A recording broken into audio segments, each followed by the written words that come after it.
Tidaklah patut untuk seorang mukmin dan mukminah jika Allah dan Rasul-Nya telah menentukan satu hukum, mereka punya pilihan dalam perkara atau urusan mereka tersebut. Enggak punya. Allah perintahkan, taat kita.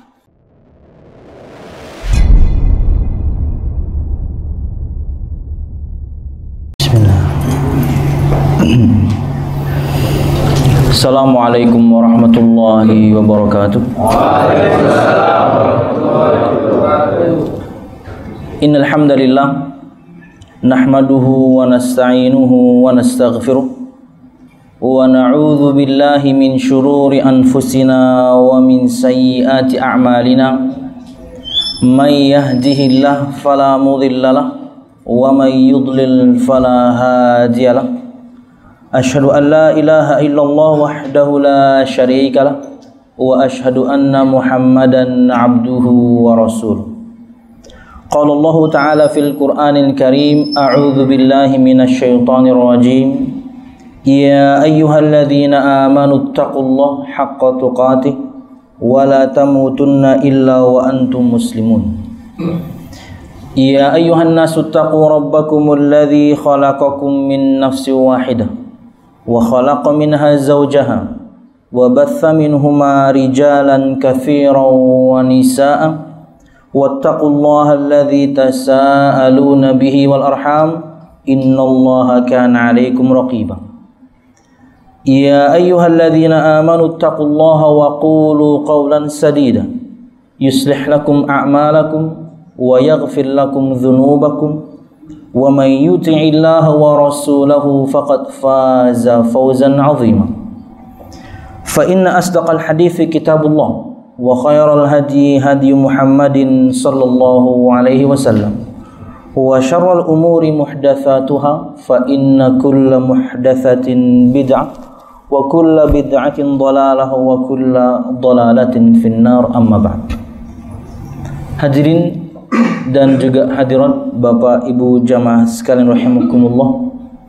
Alhamdulillah, segala puji dan syukur marilah kita haturkan kepada Allah Subhanahu wa taala yang hingga kesempatan pagi menjelang siang hari ini kita masih diberikan kenikmatan yang begitu banyak, kenikmatan yang tidak bisa kita hitung dan sangat kita sayangkan. Sudahlah kita tidak bisa menghitungnya, terkadang kita menambahnya dengan bermaksiat kepada Allah Subhanahu wa taala. Maka di antara bentuk syukur kita kepada Allah Subhanahu wa taala ialah menjalankan ketaatan kepada Allah Subhanahu wa taala, meningkatkan ketakwaan kita kepada Allah Subhanahu wa taala dengan menjalankan perintah-perintahnya dan juga menjauhi larangan-larangannya sesuai dengan kemampuan atau semaksimal kemampuan yang kita miliki. Kata Nabi Muhammad sallallahu alaihi wasallam, ni'matani maghbunun fihima katsirun minan nas, as-sihhat wal faragh. Ada dua nikmat yang banyak manusia tertipu dengan dua nikmat tersebut. Artinya yang tidak tertipu juga banyak. Nabi Muhammad tidak mengatakan kebanyakan manusia tertipu, berarti yang tidak tertipu sedikit. Tapi ini tidak, separuh-separuh. Banyak manusia yang tertipu dengan dua nikmat ini, yaitu as-sihhat wal faragh, nikmat kesehatan dan nikmat memiliki waktu luang. Semoga Allah Subhanahu wa taala jadikan kita hamba-hambanya yang bukan orang yang tertipu dengan dua nikmat tersebut. Amin. Artinya ketika kita memiliki waktu yang lapang, luang, kosong, kita manfaatkan untuk ketaatan. Dan juga ketika kita mendapatkan nikmat kesehatan, kita maksimalkan itu juga untuk beribadah kepada Allah Subhanahu wa ta'ala. Karena inti dari ketika kita memakan satu makan atau minum satu minuman, agar tulang punggung kita lurus, agar tulang punggung kita kuat untuk menjalankan ketaatan kepada Allah Subhanahu wa ta'ala. Wallahu a'lam bishawab. Kemudian salawat serta salam semoga selalu tercurahkan kepada junjungan besar Nabi kita Muhammad sallallahu alaihi wasallam, juga beserta para sahabatnya, keluarganya, dan juga segenap kaum muslimin yang selalu istiqomah berpegang teguh dengan Islam sampai hari kiamat kelak. Hadirin dan hadirat Bapak Ibu jamaah sekalian rahimakumullah, pada kesempatan hari ini kita akan mengambil faedah dari salah satu hadis Nabi Muhammad sallallahu alaihi wasallam, dan hadis ini adalah salah satu hadis pilihan Imam Nawawi dalam kitab beliau Al-Arba'un An-Nawawiyah, lebih tepatnya hadis nomor ke-18. Mungkin sebagian pian mendownloadnya di aplikasi Androidnya atau iOS-nya, bisa membaca bersama saya matan dan juga terjemahannya. Jamaah sekalian rahimakumullah, an Abi Dzarrin Jundab bin Junadah wa Abi Abdurrahman Mu'adz bin Jabal radhiyallahu anhuma an Rasulillah sallallahu alaihi wasallam qala ittaqillaha haitsuma kunta wa atbi'is sayyi'atal hasanata tamhuha wa khaliqin nasa bi khuluqin hasan, rawahu Tirmidzi. Dari sahabat Abu Dzar Al-Ghifari radhiyallahu anhu dan juga sahabat Mu'adz bin Jabal radhiyallahu anhu, mereka meriwayatkan dari Nabi Muhammad sallallahu alaihi wasallam, beliau bersabda, ittaqillaha haitsuma kunta, bertakwalah kepada Allah Subhanahu wa taala dimanapun kalian berada. Wa atbi'is sayyi'atal hasanata tamhuha, dan barangilah atau ikutilah perbuatan yang buruk dengan perbuatan yang baik, tamhuha, niscaya perbuatan yang baik itu menghapuskan yang buruk. Wa khaliqin nasa bi khuluqin hasan, dan berinteraksilah, bergaullah dengan manusia dengan akhlak yang baik. Jamaah sekalian rahimakumullah, hadis ini mengajarkan kepada kita 3 macam muamalah, 3 macam interaksi. Muamalah kita kepada Allah Subhanahu wa taala biasa juga disebutkan dengan adab.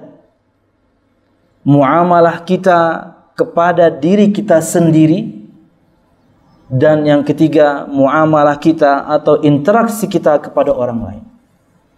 Mencakup segalanya jadinya. Yang pertama, bagaimana kita berinteraksi dengan Allah Subhanahu wa taala. Muamalah kita kepada Allah Subhanahu wa taala. Adab kita kepada Allah Subhanahu wa taala. Jawabannya takwa. Makanya ulun ingin sekali siapapun di antara kita nanti ketika pulang dari pengajian ini, dia tahu 3 macam interaksi ini. Nempel di benaknya bagaimana seharusnya saya berinteraksi dengan Allah dan diri saya sendiri dan kepada orang lain. Kata Nabi Muhammad SAW, ittaqillaha haitsuma kunta, bertakwalah kalian kepada Allah dimanapun kalian berada. Takwa, makna yang ma'ruf. Semua khatib Jumat juga menyampaikan, dan itu di antara rukun. Untuk mazhab Syafi'i, itu di antara rukun yang harus disampaikan oleh seorang yang menyampaikan khutbah Jumat, yaitu mengingatkan semua umat manusia untuk bertakwa. Selain tentunya disebutkan awalnya ada alhamdulillah dulu, memuji Allah, salawat pada Nabi Muhammad SAW. Nah, memperingatkan umat, memperingatkan kaum muslimin agar mereka selalu bertakwa kepada Allah Subhanahu wa taala, ini rukun. Harus disampaikan. Jadi jangan sampai siapapun di antara kita bosan. Tidak, itu kewajiban si khatib untuk menyampaikan. Aduh, pembukaannya takwa melulu. Itu harus disampaikan. Dan itulah gunanya, yakni pengingat. Agar kita tahu bahwasanya ini sebenarnya bentuk muamalah kita kepada Allah. Kewajiban kita kepada Allah. Menyembah Allah Subhanahu wa ta'ala. Takwa disebutkan di antara definisi singkatnya adalah kita menjadikan antara diri kita dan azab Allah dinding pemisah. Itulah takwa. Kita menjadikan antara diri kita dan azab Allah dinding pemisah. yaitu dengan menjalankan perintahnya dan meninggalkan larangan. Dan kita jamaah tidak punya pilihan kecuali taat memang. Enggak bisa nego kita.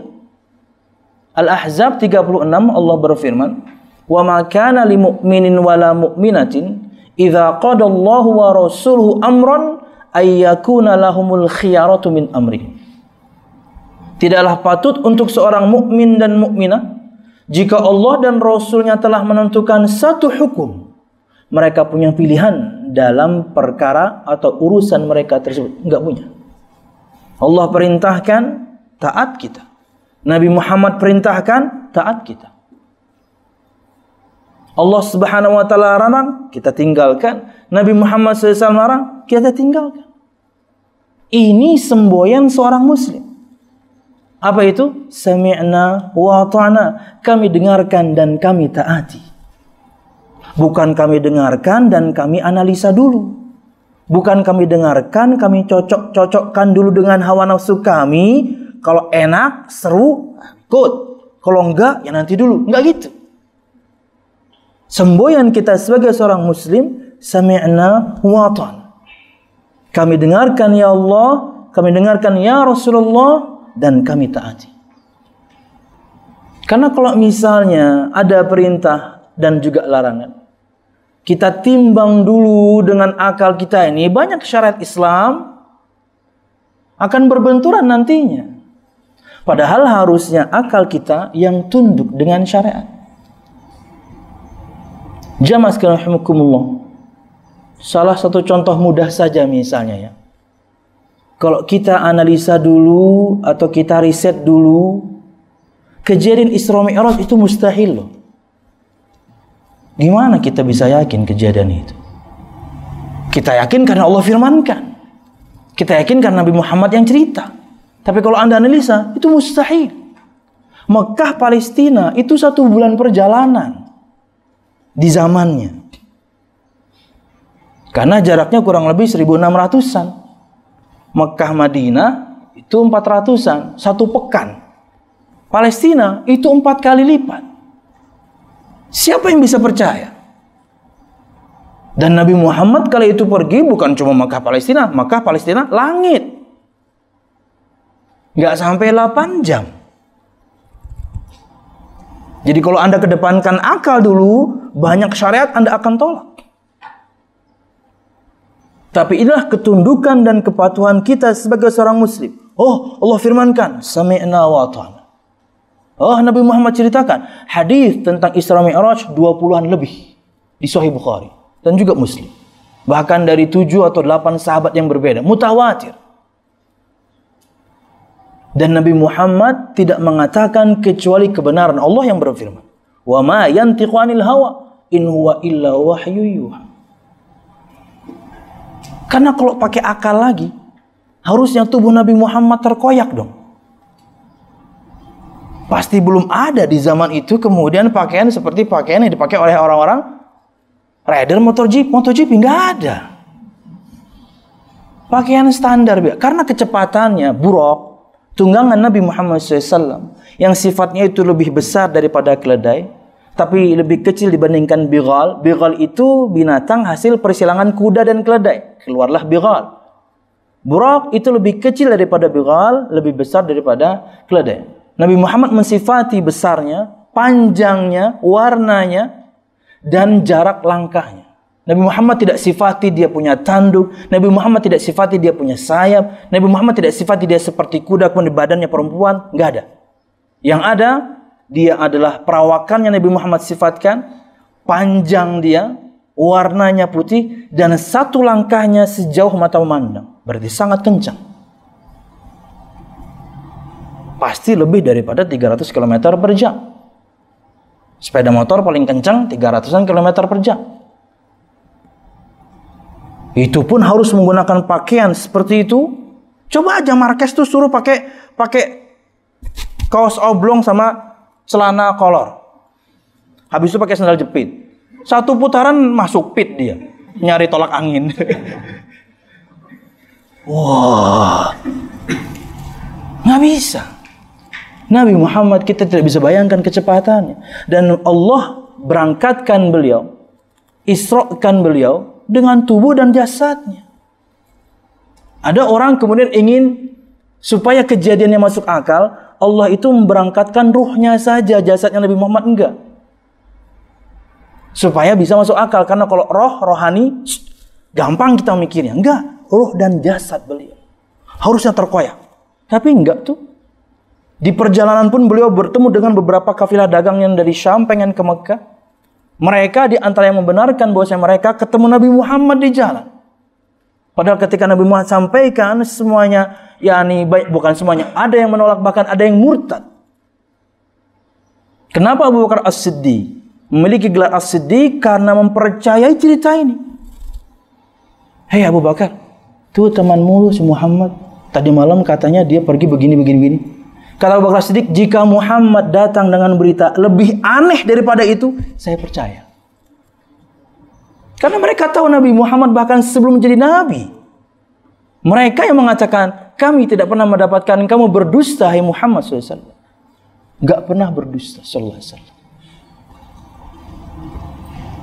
Jadi kalau Anda pakai akal, gak masuk.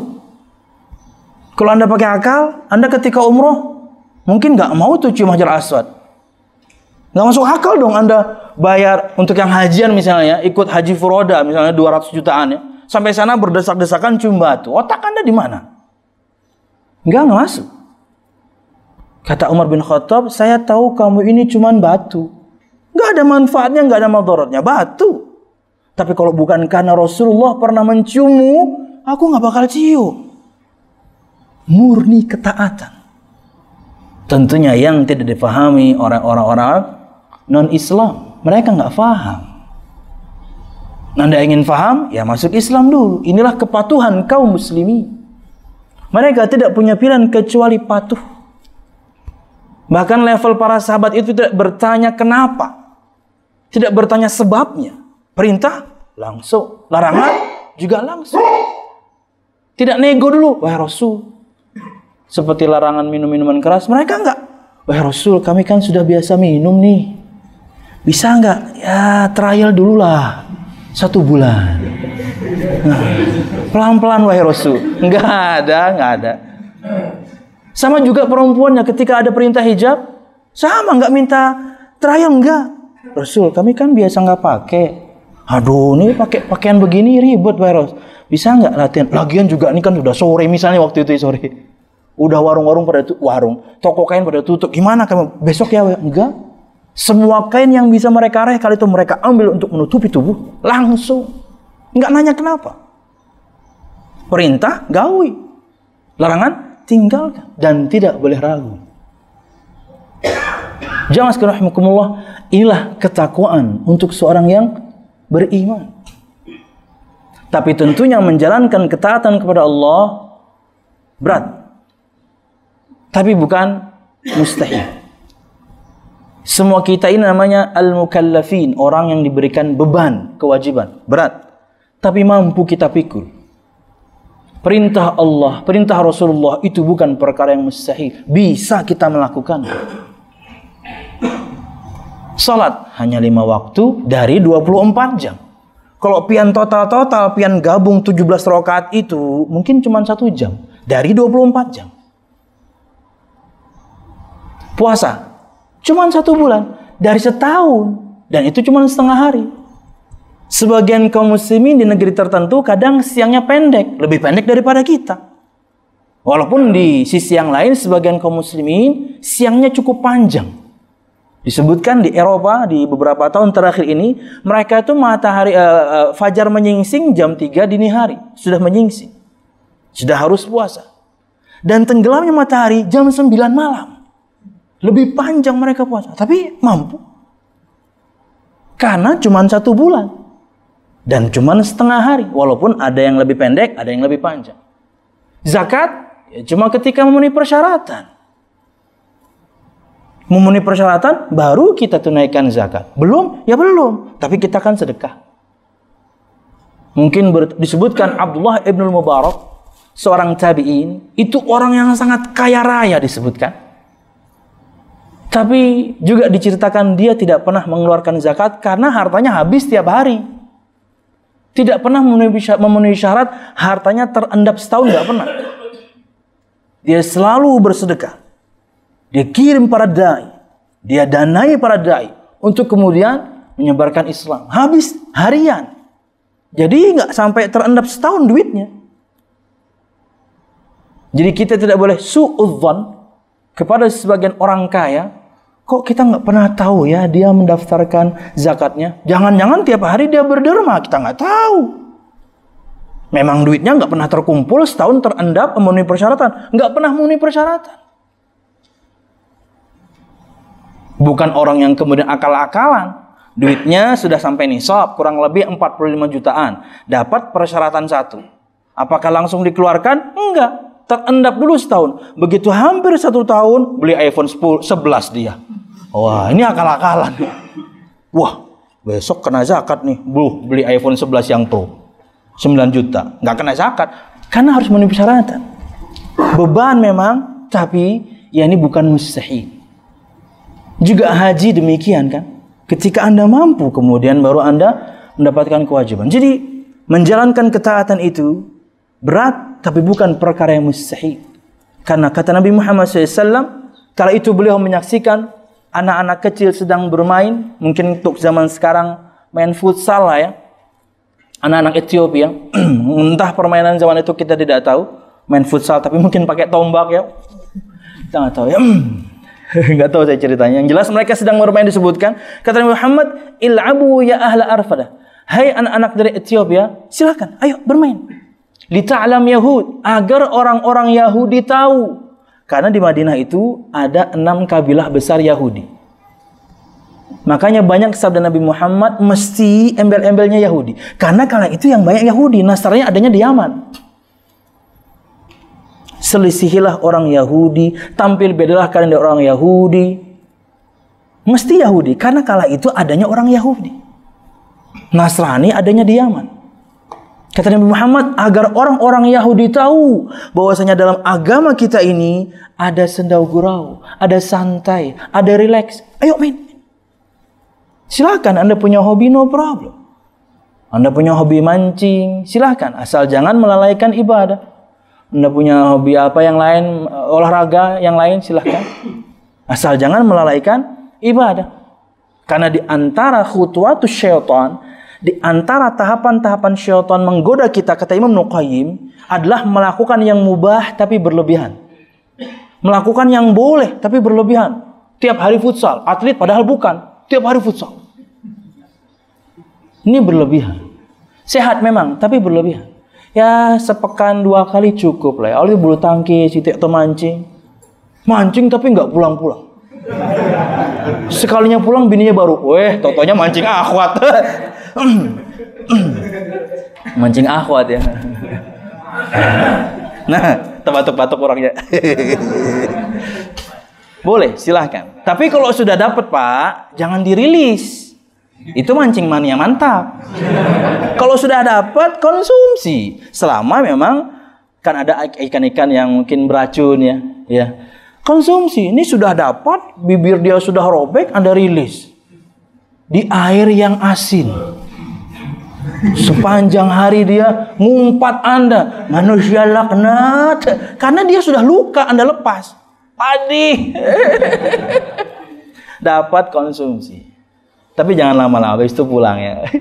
Saya pernah di Arutmin ya, malam nggak dapatnya sotong ya. Karena sok-sokan pengen mancing, padahal bukan musimnya ya. Pengen-pengen aja gitu ya. Yang ada juga ubur-ubur aja nggak mau matuk. Dasar kada bisa mengunjun lah. Jamaah. Agar orang-orang Yahudi tahu dalam agama kita ini ada santai, ada sendau gurau, ada rileks. Karena mereka mengiranya semua kita ini tegang, ibadah terus. Enggak. Silakan rekreasi. Silakan tamasya. Karena terkadang dalam kegiatan kita 1 pekan, bete juga. Weekend, silakan. Cari kesenangan. Sendau gurau dengan anak, dengan istri. Dengan anak-anak, dengan istri. Anak-anaknya plural, istrinya tetap plural singular ya. Jamaah sekalian rahimakumullah, silakan. Kemudian kata Muhammad, fa inni ursiltu bihanifiyatin samha. Karena sesungguhnya aku diutus dengan agama yang lurus lagi mudah. Islam itu mudah. Contohnya itu tadi. Jadi bukan beban atau beban dia, tapi bukan mustahil. Anda safar boleh qashar. Anda safar boleh qashar, boleh jamak. Anda sakit boleh jamak. Nggak ada air boleh tayamum. Keringanan demi keringanan. Lagi sakit nggak mampu puasa boleh nggak puasa, tapi nanti ganti. Belum memenuhi persyaratan untuk haji umrah, ya Anda nggak pergi dulu. Subhanallah, agama Islam mudah. Beban dia tapi bukan mustahil. Makanya kalau ada orang mengatasnamakan ketidakmampuan berkaitan dengan perintah Allah dan juga larangannya, berarti ayat Allah la yukallifullahu nafsan illa wus'aha, ayat itu pasti salah. Itu ayat salah. Kalau orang bisa beralasan, aduh saya nggak mampu dengan cara Islam ini, aduh semuanya berat, nggak mampu saya, ayat itu berarti salah. Padahal Allah tidak pernah salah. Allah tidak akan bebani seorang di luar kemampuannya. Allah tahu kita mampu dengan salat 5 waktu ini. Allah tahu kita mampu dengan puasa 1 bulan, dan 1 bulan itu cuma setengah hari. Allah tahu kita mampu. Makanya jamaah sekalian rahimakumullah, kita tidak punya pilihan kecuali taat. Inilah kewajiban kita kepada Allah Subhanahu wa ta'ala. Perhatikan kata Muhammad, haitsuma kunta, dimanapun kamu berada. Ini penting.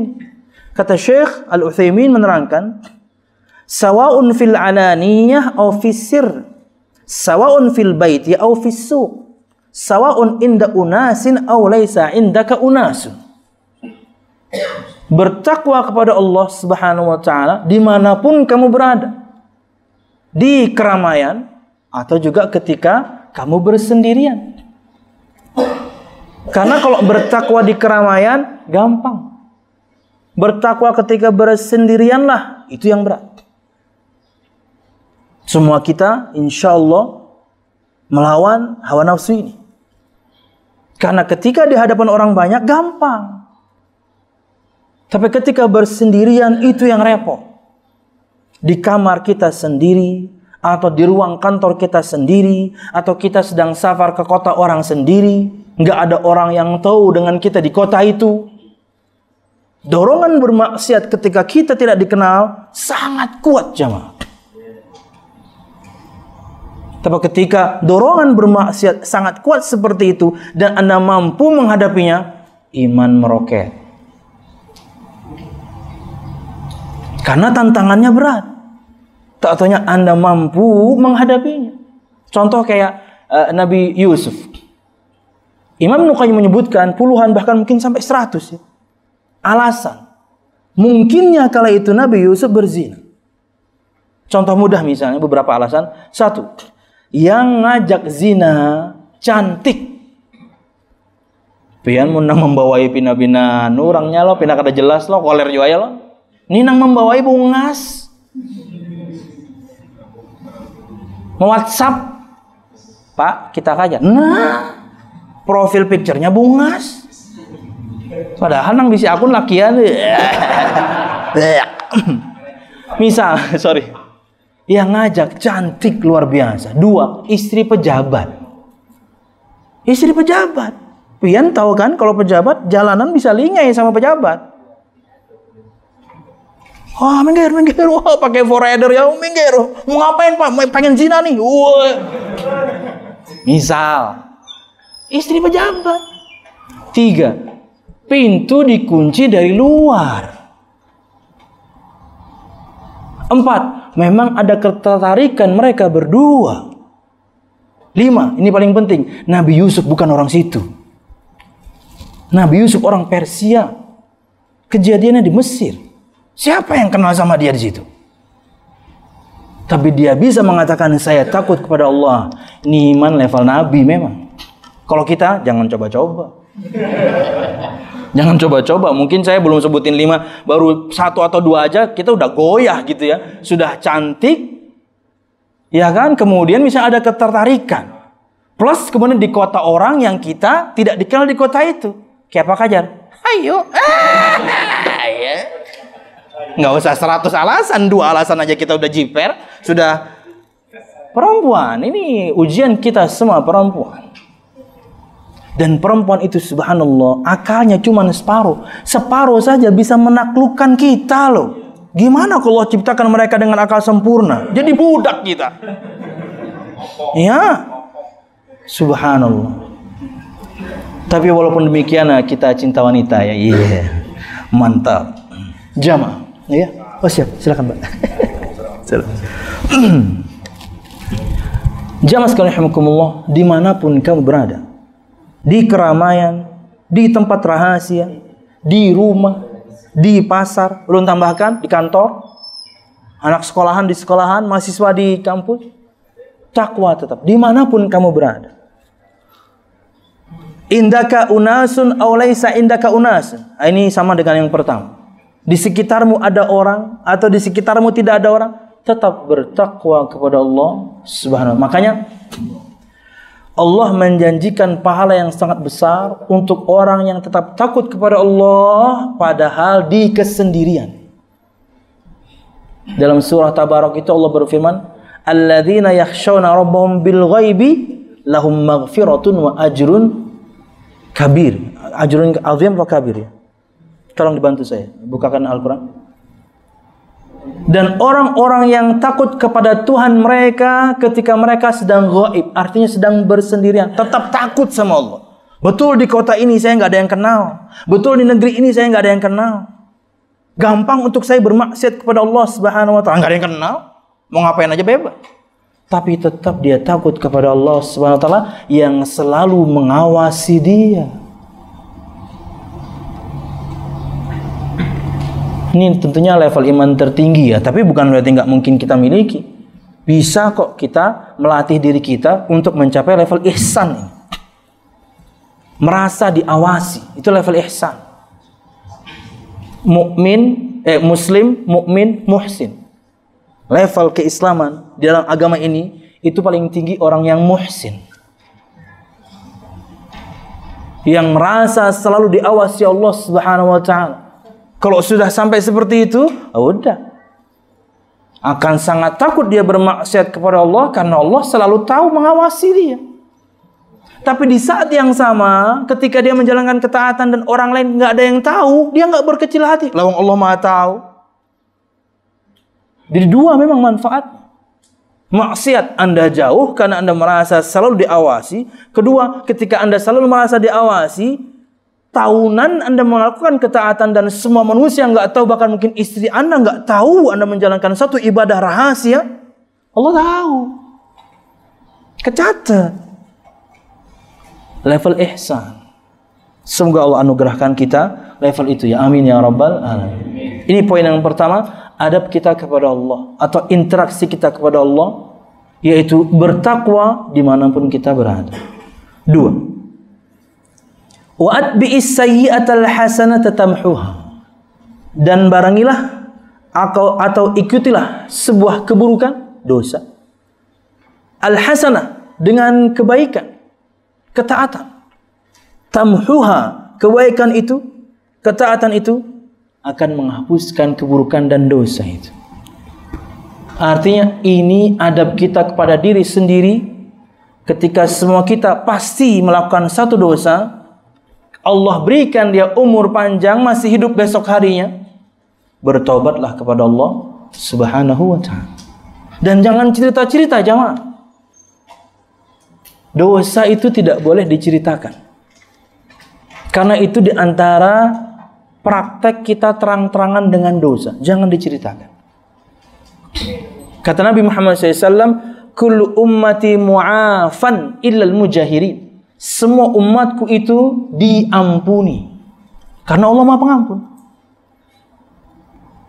Satu-satunya nama Allah di antara 99 total nama Allah yang kita tahu, yang datang dalam Al-Quran dengan 3 wazan berbeda, menunjukkan level yang berbeda. Ghafir, Ghaffar, Ghafur.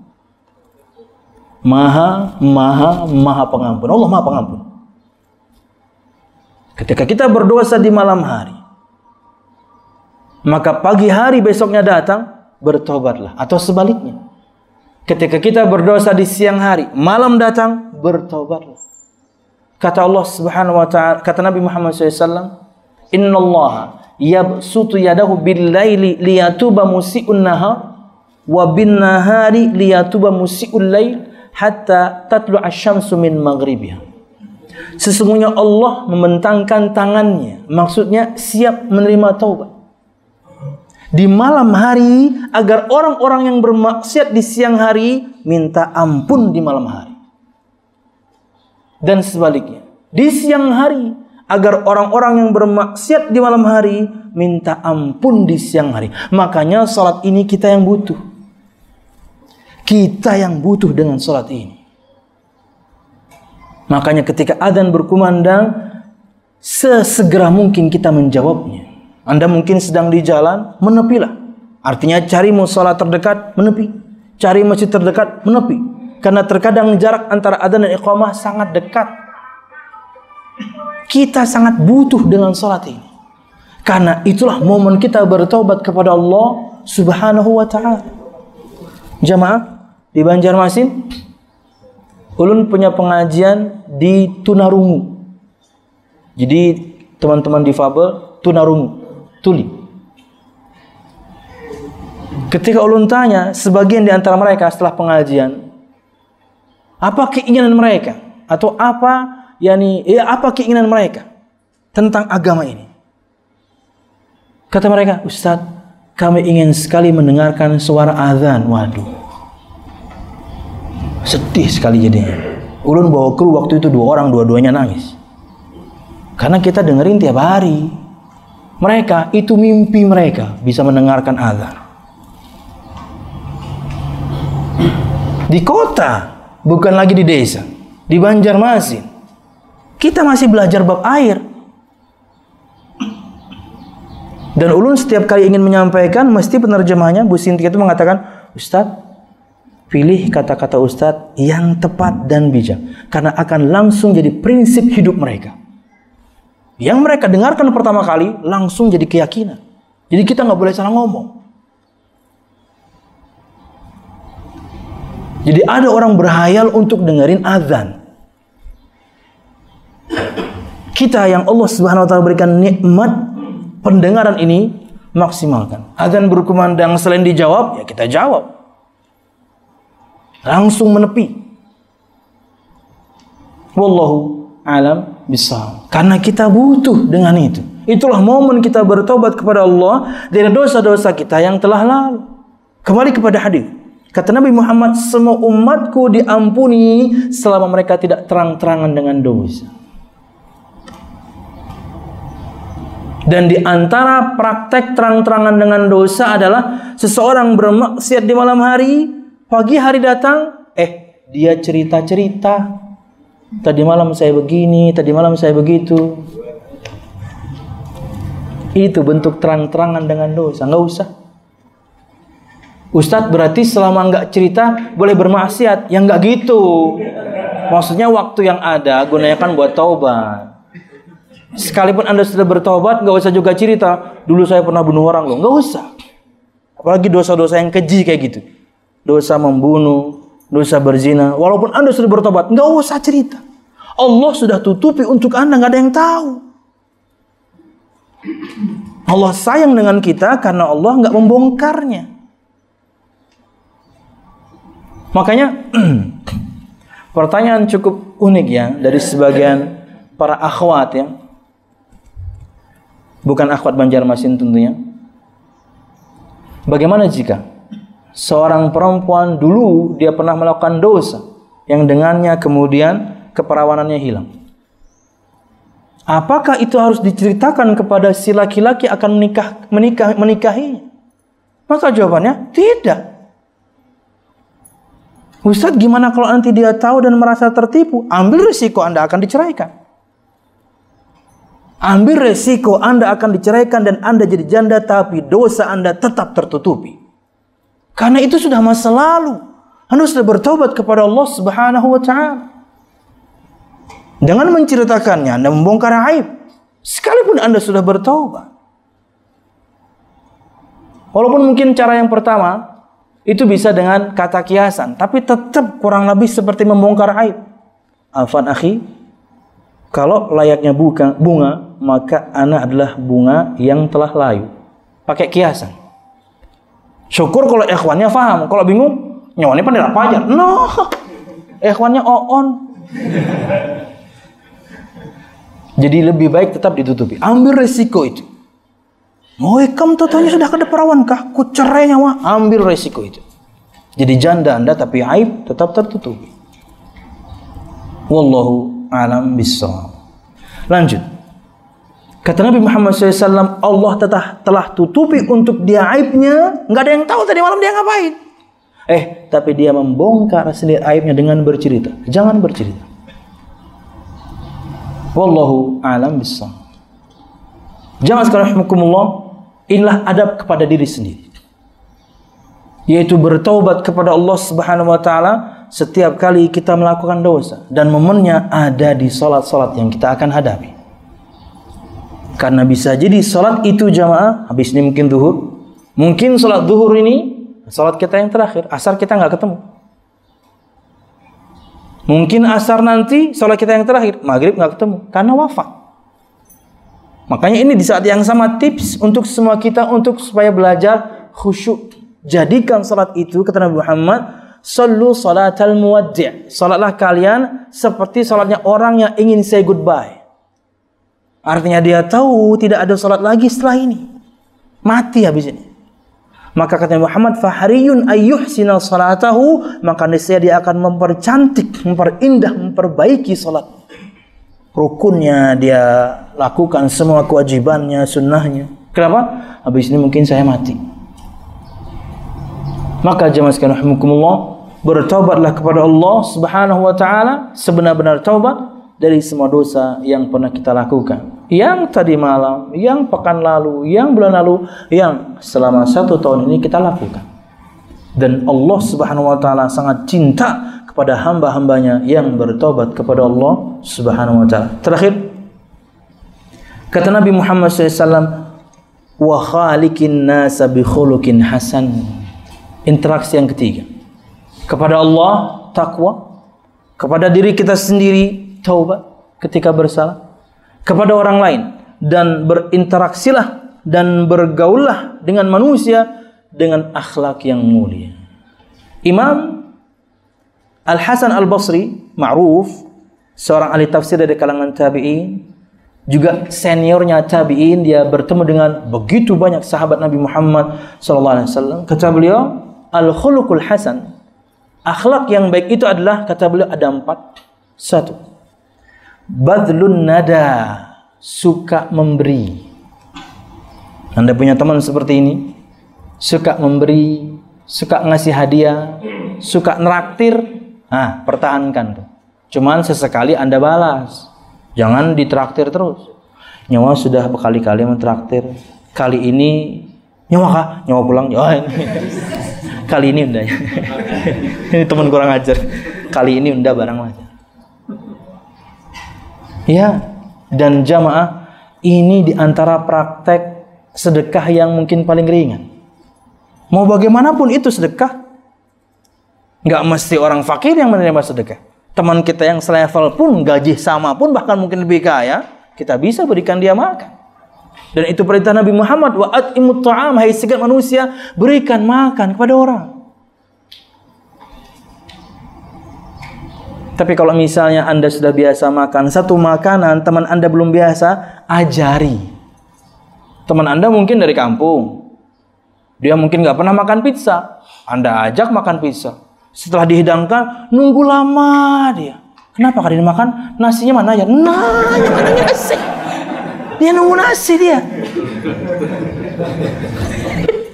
Ini bro, ini langsung. Ini Bang Sudi. Oh iya. Ada sendok loh. Ada biasanya ada garpu, kemudian ada pisau. Langsung ke tangan. No. Oke. Jamaah sekalian rahimakumullah, badlun nada, suka memberi. Kata Nabi Muhammad, tahadu tahabu, saling memberi hadiahlah kalian, niscaya kalian akan saling cinta. Kalau bisa sesama jenis ya, karena kalau sudah disilang itu maksudnya lain. Ngasih buku kah? Iya, belikan teman baju takwa, nanti dia mungkin belikan kita. Terserah, kasih hadiah. Walaupun nggak usah berharap nanti dibalas, enggak, Allah akan membalas Anda kok. Suka memberi. Masya Allah, nyawa ini rancak panan julungi unda baju. Karena bapak aja, ndak ada sedang lagi ya, sekalinya itu bekas lah. Ya, teman yang kurang ajar juga ya. Belikan yang baru. 100.000, 200.000. Ya, semahal-mahalnya baju koko berapa sih? Sesekali. Oh, keseringan bangkrut juga. Tapi kalau Anda punya teman seperti ini, pertahankan. Karena itu ciri-ciri akhlak dia baik, suka memberi hadiah. Kalau kemudian disilang laki-laki ke perempuan, ya mungkin itu prakteknya ada di mahar ya. Beda cerita. Ketika bukan mahar, nanti ceweknya baperan. Padahal Anda pengen betul-betul ngasih, dia kira Anda naksir. Nah, salah paham jadinya. Wallahu a'lam bishawab. Lanjut, yang kedua kata Imam Al-Hasan Al-Basri, wa kafful adza, akhlak yang baik itu adalah kafful adza, tidak mengganggu orang. Anda punya teman seperti ini, pertahankan. Entah itu dengan lisan, dengan tulisan di zaman ini, bisa seorang itu ganggu orang. Apakah kalau misal kita punya teman yang buruk kemudian kita tinggalkan? Enggak, nasihati dulu. Lanjut dia dengan keburukannya, baru kita kemudian ini berlepas diri karena sudah diingatkan. Wassabru 'alal adza, dan akhlak yang baik itu yang ketiga, sabar ketika diganggu. Nah, ada sebagian orang seperti itu. Dibully, diem aja, santai dia. Diberikan komen-komen yang jelek mungkin di akunnya, santai dia. Karena kalau diladeni berarti Anda orang yang sama. Kayak misalnya sebagian orang ngejek gitu ya, memelihara jenggot kayak kambing, diem aja. Karena kalau kita ngomong, babi kan gak punya jenggot, kan bisa sebenarnya kan? Bisa sebenarnya kan? Tapi kan itu kasar. Kan kita gak lakukan, kan gitu. Itu contoh aja, kalau kita pengen balas bisa. Lebih menyakitkan terkadang. Gak ada babi jenggotan, gak ada. Misal, itu misal doang ya. Mudahan tidak tersinggung ya. Artinya, diamkanlah. Mungkin dia belum tahu hukumnya. Mungkin dia belum belajar. Kita sudah menang 2-0, diejek, kita sabar dapat pahala. Kita tahu ilmunya dari sabda Nabi Muhammad, dia belum tahu. Jadi santai aja. Jadi inilah akhlak yang baik. Sabar ketika diganggu. Tapi ketika Anda membalasnya dengan yang setara, yang setimpal, boleh. Tapi Syekhul Islam Taimiyah menyebutkan 20 alasan kenapa kita harus memaafkan. Lebih utama memaafkan, walaupun berat. Terkadang salah kita itu, atau terkadang salah orang itu cukup berat hingga susah kita memaafkan. Contoh misalnya, sering saya sampaikan contoh ini. Masalah takhbib zaman kita sekarang. Takhbib. Takhbib adalah seorang laki-laki menyebutkan aib seorang laki-laki di hadapan istrinya. Agar perempuan ini minta cerai, nanti dia nikahi.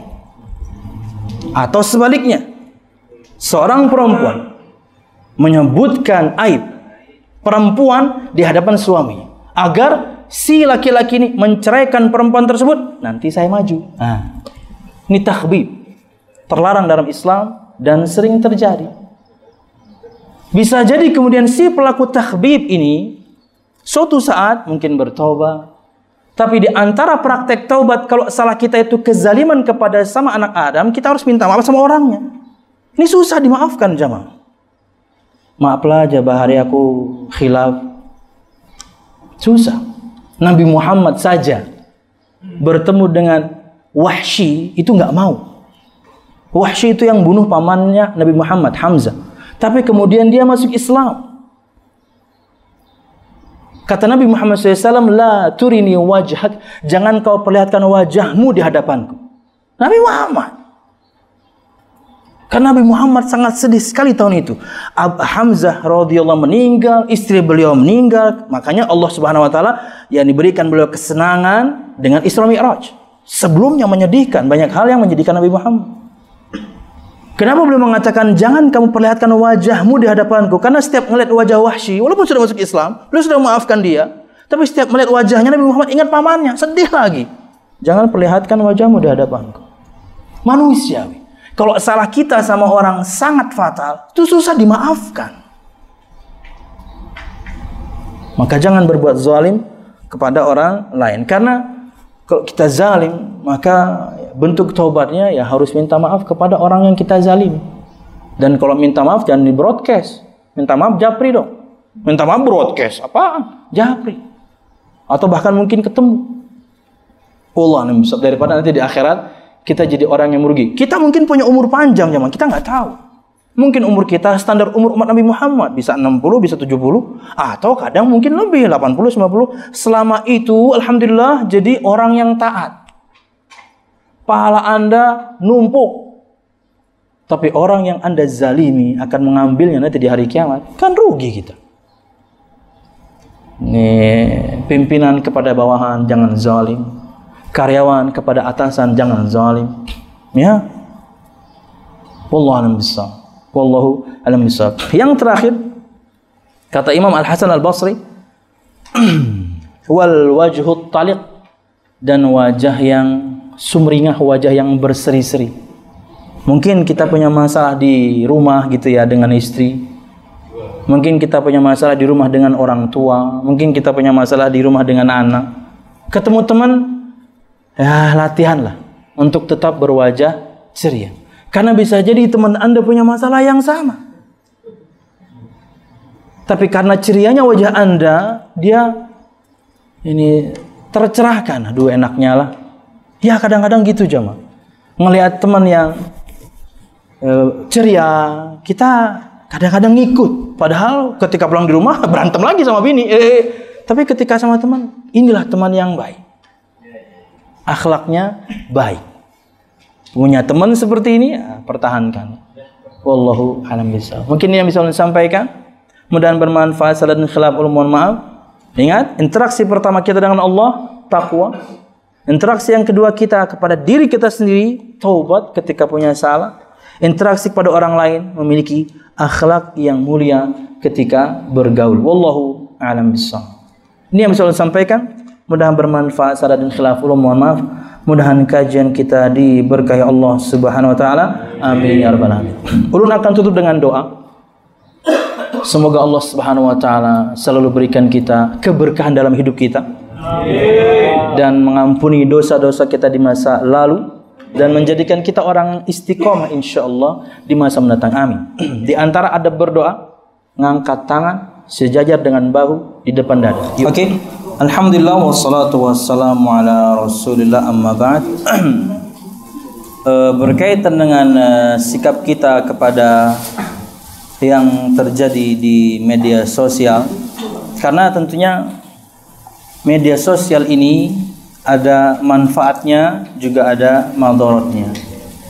Manfaatnya sangat banyak. Di antaranya kita bisa live, ini salah satu manfaat saja. Orang yang tidak bisa ke sini, mereka bisa nonton. Manfaat media sosial. Ibu-ibu yang mungkin mereka nggak bisa datang ke pengajian juga bisa live streaming. Artinya, dan manfaat-manfaat yang lain ya. Anda bisa baca artikel-artikel yang bagus. Anda bisa nonton video-video yang bagus. Entah di Facebook, entah di Instagram, entah di YouTube. Tapi di saat yang sama, keburukannya pun nggak sedikit. Maka jamaah, ini biasa ulun sampaikan juga, bahkan ke istri dan juga anak. Kita untuk menghalangi nggak bisa. Ini udah zamannya. Kamu nggak usah pakai handphone, nggak bisa. Ini zamannya. Yang perlu kita lakukan untuk diri kita dan keluarga kita, pengawasan. Untuk anak-anak sampai mana mereka kemudian menggunakannya, gamenya. Di rumah kita praktekkan seminggu setengah jam. Seminggu boleh setengah jam aja. Dan itu di bawah pengawasan, tak tungguin. Karena kalau nggak ditungguin ada wifi-nya, itu ada game yang baru dia download. Wah, baru lagi nih, kadang-kadang kalau yang paling kecil malah memelas gitu. Bah, minta wifi-nya apa? Yang paling kecil tuh TK 0 besar bisa ngerayu gitu. Bah, wifi kawak aja. Minta hotspot. Iya, subhanallah. Kada kawan kayak main yang ada jegin. Merangut selama setengah jam main sih, tapi merangut ya. Ya itu yang bisa kita lakukan di zamannya. Yang kita bisa lakukan adalah pengawasan dan pembatasan. Nah, untuk diri kita pribadi, katakanlah semua kita misalnya awam, maka kalau yang terjadi di media sosial perdebatan ilmiah, ingat ya, artinya sama-sama masing-masing menyampaikan dalil, malah bermanfaat. Kita malah jadi kaya. Apalagi misalnya dalam masalah fikih, itu sangat harus terbuka kita. Ingat, asal ilmiah, bukan yang penting. Situ yang penting. Situ kan. Ini nggak usah ditonton, nggak usah dibaca. Debat kusir namanya. Terkadang juga ada di video, tapi ilmiah perdebatan. Ya, nggak ada masalah. Memperkaya khazanah pengetahuan kita. Oh, totonya mereka punya dalil toh. Oh iya ya, wah saya belum tahu. Jadinya kan kita belajar. Tapi kalau debat kusir isinya, atau saling hujat isinya, atau kemudian hanya orang yang punya akun cuman untuk supaya AdSense-nya banyak. Kadang-kadang kan sebagian orang bikin video, dibentur-benturin, dipotong-potongin video, dibentur-benturin, supaya iklannya masuk banyak, bikin yang kontroversi. Makanya kita akun-akun dakwah, di Banjarmasin, di Masjid Imam Syafi'i, Rifkon TV, saya pribadi punya akun. Ketika kita sampai 1000 pengikut, itu ditawari untuk iklan. Mau nggak kamu dipasang iklan? Ketika kita terima, ya iklan masuk, duit masuk. Tapi akan sangat aneh atau rancu bahkan di tengah-tengah ceramah, JDID, kan nggak seru ya? Apaan? Jo adalah cerdikiawan. Wah! Itu iklan keluar terus itu. Syukur kalau cuma begitu-begitu doang. Kalau keluar iklannya apa kayak kemarin Shopee dengan bintang Koreanya lagi ceramah, innal hamdalillah, wah, terus. Wah, repot. Makanya kita nggak pasang iklan. Karena kalau pasang duitnya kenceng jamaah. Pasang iklan di YouTube artinya kita mempersilahkan iklan lewat di akun kita. Mereka akan incar orang yang followernya banyak. Rifkon sudah 50.000. 50.000. Kalau mereka semuanya subscribe, kita posting satu video, mereka semuanya dapat notifikasi. Tapi enggak. Kenapa? Karena akan aneh nanti kalau akun-akun dakwah, biar lihat kalau akun-akun yang kontroversi, pengennya kontroversi, mesti seperti itu. Ada iklannya pasti. Bahkan mungkin video semenit pun lewat iklan di tengah-tengah. Karena itu yang dicari. Para ustadz pun insya Allah, dari pihak manapun tidak ada yang rela videonya dibegitukan. Maka patokannya kita ketika itu ilmiah. Di mana kita tahu itu ilmiah? Mereka menyampaikan dalil. Allah berfirman, Nabi Muhammad bersabda, ulama A mengatakan itu ilmiah. Pelajari, Anda akan kaya. Tapi kalau debat kusir, apalagi biasanya yang debat itu, yakni yang komen-komen di bawah, wah saling hujat, wah ada, nggak ada selesainya. Kadang-kadang juga orangnya mungkin cuman pakai akun palsu ya. Jadi untuk semua kita Bapak, khususnya Bapak juga yang bertanya, kita yang punya kuasa ya, ambil manfaatnya dan banyak manfaat di sana. Ini sudah zamannya dan kemudian keburukannya tinggal. Ulun pribadi setiap hari ada saja terkadang akun yang ulun unfollow, ada akun yang ulun unfriend. Karena dulu ketika awal-awal zaman Facebook tuh main add aja tuh, wah add, di add orang juga seneng, wah. Sekarang ketahuan tuh postingannya alay. Wah, apaan nih, nggak ada manfaat buat saya unfriend. Tapi kalau postingannya firman Allah, sabda Nabi Muhammad, perkataan ulama fulan, hukum A, B, C dan wah, ini manfaat nih. Di handphone doang kita bisa baca artikel. 1 jam itu bisa 7 sampai 10 artikel kita baca. Di Facebook doang tuh, dari satu akun doang kadang-kadang misalnya, dari satu ustadz.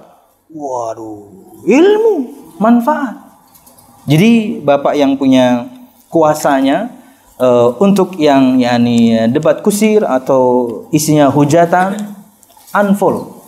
Kalau di Instagram itu ada cara supaya mengurangi perputaran video seperti itu di beranda kita ada. Apa tuh bahasa Inggrisnya ya? Less view apa ya? Kurangi tampilan seperti ini. Anda harus sering-sering itu. Jadi videonya misalnya nggak bagus, Anda bisa klik di bagian titik 3 di atas, ada menu tampilkan ini sedikit atau jarang. Jadi dia nggak akan keluar, yang semisalnya nggak akan keluar. Ulun kan kalau misalnya di Instagram, teman-teman minta follow, saya follow. Tapi kadang-kadang setelah memfollow, di bagian searching kita muncul yang aneh-aneh. Ini berarti dari orang tadi. Karena yang biasa ditonton oleh orang yang kita follow akan muncul di beranda kita. Wah, TikTok terus isinya nih. Waduh, kan jadi gak enak, kita pengen TikTok juga jadinya kan gitu ya. Jadi Anda yang punya kuasa Bapak, ambil manfaatnya, tinggalkan yang tidak baik. Untuk pian ke istri, pian ke anak, ya pian juga punya kuasa ya, harus dibatasi. Wallahu a'lam bishawab. Karena tidak sedikit gitu ya. Contoh kayak di YouTube ya. Iklan game di YouTube saja itu banyak yang vulgar, Pak. Semua kita lihat itu. Atau bukan semua kita ya. Karena kadang-kadang kalau kita nonton misalnya saya sering nonton Calon Sarjana, info-info, itu begitu, wah, iklan gamenya macam-macam tuh. Kita skip. Maka anak-anak juga bisa melihat itu. Jadi harus diawasi. Bah, buka YouTube lah. Ayo. Lihatin aja. Dia risih sendiri entah. Karena kita sayang, kita ingin menjaga. Jangan mereka kemudian dewasa sebelum waktunya ya. Allah alam bisa. Masih anak-anak kecil. Jadi mungkin itu yang pertama Bapak, kita punya kuasa dan pian bisa menentukan sikapnya. Apalagi perkara khilaf dalam fikih itu berlapang dada saja. Itu memperkaya ilmu. Wallahu a'lam bishawab. Ulun saja misalnya setelah adanya media sosial ini betul-betul belajar sisi pendalilan yang selama ini tidak ada di benak ulun ketika belajar atau kuliah. Oh iya ya. Akhirnya saya baca yang mereka baca. Akhirnya saya pelajari akhirnya kita malah luas. Itu diantara manfaatnya. Wallahu a'lam bishawab. Yang kedua tadi apa ya Pak? Oh, masalah Natalan Pak ya. Ini kita sayangkan sebenarnya Bapak, kalau misalnya ada public figure, saya tidak ingin sebutkan Quraisy Shihab, nggak enak ya. Ada public figure, tapi kemudian dia yang menyarankan untuk mengatakan selamat Natal. Subhanallah, jamaah sekalian rahimakumullah, ini prinsip sebenarnya. Semoga beliau keterisut atau mungkin beliau salah bicara ya, mudah-mudahannya. Karena ini adalah prinsip al-wala wal bara'. Kepada siapa kita loyal, dari siapa kita berlepas diri. Ingat, Nabi Muhammad SAW menyebutkan, awthaku urul iman, al-muwala wal-mu'ada fillah, wal-hubbu fillah, wal-bughdu fillah. Tali iman yang paling kuat simpulnya itu adalah membenci dan mencintai karena Allah. Dan praktek mencintai dan loyal dan memusuhi atau berlepas diri dalam Islam itu jelas dalam perkara seperti ini. Ada 3 bahasan dalam hal ini. 1, orang-orang yang layak mendapatkan loyalitas kita mutlak. Siapa mereka? Orang-orang yang beriman dan yang menegakkan syariat. Ini mendapatkan loyalitas kita sebagai kaum muslimin. Kita cinta dia, kita setia dengan orang-orang seperti ini. 2, orang yang di satu sisi kita cinta karena dia orang yang beriman, di sisi yang lain kita benci karena dia pelaku maksiat, mukmin pelaku maksiat. Apakah kemudian kita berlepas diri, nggak mau temenan, bodoh amat ente neraka ente juga? Enggak. Maksiatnya kita ingkari, orangnya kita tetap sayangi karena dia muslim. Tegur orangnya, ingkari maksiatnya, tegur orangnya. Kalau itu berkaitan dengan aib, cuman Anda yang tahu, jangan bongkar aibnya. Karena kita pun punya aib. Kita bongkar punya orang, punya kita Allah bongkar habis. Kita di rumah pun punya kita pasti terbongkar. Yang ketiga, orang yang kita berlepas diri darinya mutlak. Orang-orang kafir, musyrik, Yahudi, Nasrani, atau sebagian kaum muslimin yang melakukan dosa besar kekufuran. Sudah diingatkan tapi lanjut melakukan. Ini kita juga berlepas diri. Lawang sudah dinasihati kok. Nah, berkaitan dengan Yahudi dan Nasrani, di antara bentuk kita berlepas diri, kita tidak bahagia dengan hari raya mereka. Itu bentuk kita berlepas diri. Di saat yang sama itulah toleransi. Silahkan Anda merayakan hari raya Anda. Kita tidak bahagia dengan hari raya mereka. Kita ikut berpartisipasi dalam hari raya mereka dan kita tidak mengucapkan selamat untuk hari raya mereka. Itulah prinsip. Tapi kalau bermuamalah, kita jual beli. Nabi Muhammad ngutang sama orang Yahudi, gimana? Tapi kalau muamalah, terserah.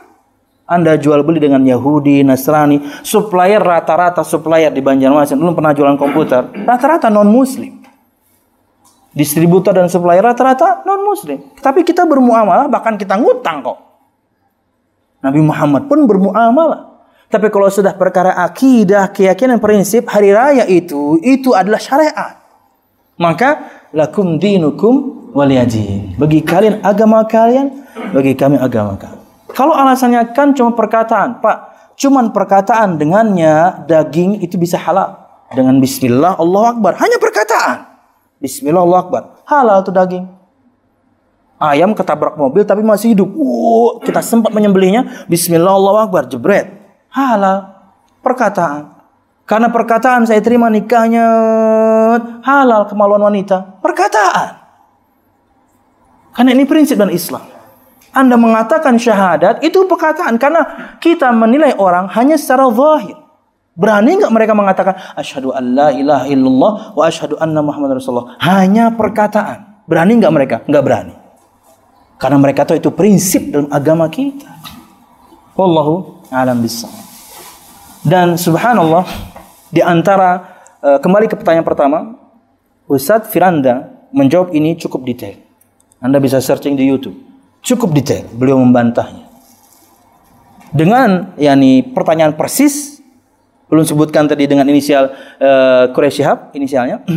Beliau jawab langsung, detail. Tolong di-search. Dan kemudian lebih luas tentang akidah Nasrani. Ustadz Firanda, disertasi S3 beliau itu tentang liberalisme. Beliau paham sekali dengan yang begini. Baca tulisan beliau, tonton video beliau. Anda akan lebih kaya pemahaman. Jadi toleransi itu membiarkan mereka beribadah. Kita tidak ikut-ikutan, selesai. Dan orang-orang itu nggak perlu ajari kaum muslimin toleransi. Di mana-mana tempat yang mayoritas Islam, non-muslimnya pasti aman. Sebutin aja. Tapi di mana-mana negara yang mayoritasnya non-muslim, muslimnya pasti tertindas. Itu fakta itu. Makanya ulun sebutkan, ulun pernah hadir di suatu kajian ceramah. Pembukanya itu orang Hindu. Dia lebih tepatnya pembawa acara, tapi dia seperti ada kultumnya. Dan dikala itu dia memojokkan kaum muslimin dengan kaum muslimin intoleran, kaum muslimin suka teror. Selesai. Padahal saya waktu itu menyiapin materi yang lain. Tapi begitu dia ngomong seperti itu, wah saya harus rubah tema saya. Ini belak-belakan di hadapan orang banyak, wah ini harus dihajar nih. Akhirnya begitu selesai, Bapak umur Bapak berapa Pak? 50-an sekian tahun. Bapak pernah dizalimi dengan kaum muslimin Pak? Diam dia. 50-an tahun Bapak tinggal di Banjarmasin, Bapak nggak pernah dizalimi Pak? Iya. Kalau seperti yang Bapak bilang tadi, semua kami suka teror, semua kami nggak toleran. Bapak udah mati lama Pak, saya tunjuk. Bapak sudah mati lama Pak. Iya dong, dia permalukan di hadapan orang banyak. Saya melakukan pembelaan agama saya dong. Nggak boleh gitu Pak. Dan saya sampaikan fakta tadi. Di Saudi Arabia non Muslim banyak, di Indonesia non Muslim banyak. Aman mereka aman. Tapi di tempat di mana kaum muslimin sedikit mesti ditindas. Karena apa? Ini agama kasih sayang. Nabi kita itu gelarnya Nabiyur Rahmah. Agama kasih sayang ini. Kita zalim sama kucing. Ada perempuan kata Muhammad zalim sama kucing masuk neraka. Sama binatang kami zalim, kami masuk neraka. Gimana zalim sama manusia? Zalim kepada binatang kami bisa masuk neraka. Gimana kami zalim kepada orang lain? Jadi Anda nggak perlu ajari kaum muslimin toleransi. Kami paling bisa karena Nabi kami yang mengajarkannya. Wallahu a'lam bishawab. Jadi inilah bentuk toleransi. Biarkan mereka beribadah dengan keyakinan mereka sendiri. Wallahu a'lam bishawab. Sudah lapar Pak. Kita cukupkan dan bermanfaat. Subhanakallah bihamdika asyhadu an la ilaha illa anta astaghfiruka wa atubu ilaik. Wassalamualaikum warahmatullahi wabarakatuh.